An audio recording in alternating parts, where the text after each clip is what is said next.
Hi friends, எல்லோரும் எப்படி இருக்கீங்க? இன்றைக்கி எங்கள் அம்மா எக் பரோட்டா செய்ய போகிறாங்க. சரி வாங்க எப்படி செய்கிறாங்க பார்க்கலாம். 2 கப் கோதுமை மாவு எடுத்துருக்குங்க. கொஞ்சம் சால்ட் போட்டுக்கலாம். கொஞ்சமாக தண்ணி ஊற்றி நம்ம சப்பாத்தி மாவு அளவுக்கு பிசைஞ்சிக்கலாம். இப்போ மாவு பிசைஞ்சாச்சு. இதுக்கு மேலே நம்ம கொஞ்சம் எண்ணெய் போட்டு வச்சிடலாம். இது கொஞ்சம் நேரம் மூடி வச்சிடலாங்க. கொஞ்சமாக எண்ணெய் போட்டுக்கோங்க. ஒரு 2 வெங்காயம் போட்டுக்கோங்க.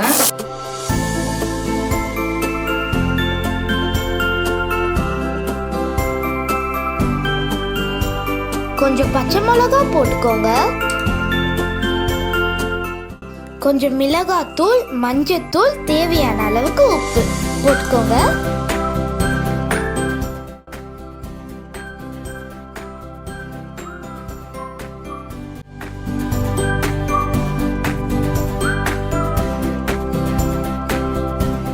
இப்போ 4 முட்டை எடுத்துருக்கோம். அதுக்கு கொஞ்சம் சால்ட்டும் கொஞ்சம் பெப்பரும் போட்டு நம்ம மிக்ஸ் பண்ணிக்கலாம்.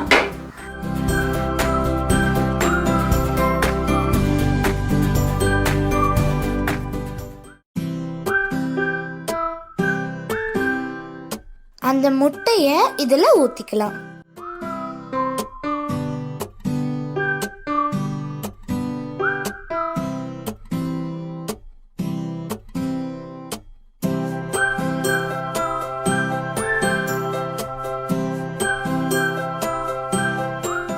நம்ம சப்பாத்தி திரட்டுற மாதிரி இந்த மாவை திரட்டிக்கலாம்.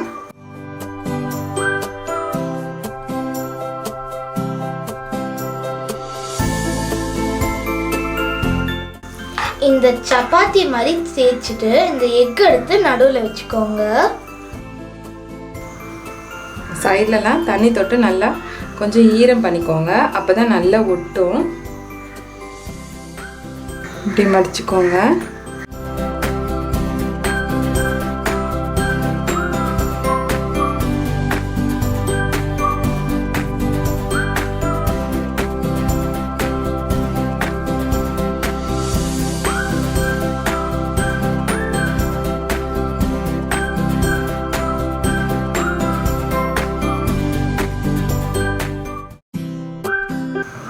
லேசாக ரொம்பவே லைட்டாக தேய்ங்க. ரொம்ப அழுத்தி தேய்ஞ்சிங்கன்னா உள்ள இருக்க எக்லாம் வெளியில் வந்துடும்.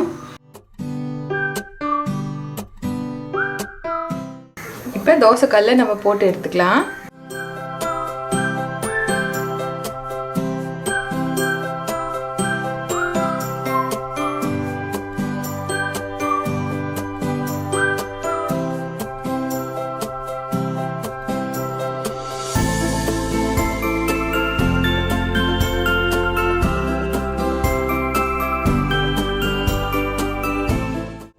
எக் பரோட்டா ரெடி ஆயிடுச்சு. இப்போ நம்ம சாப்பிட்டு பார்க்கலாம்.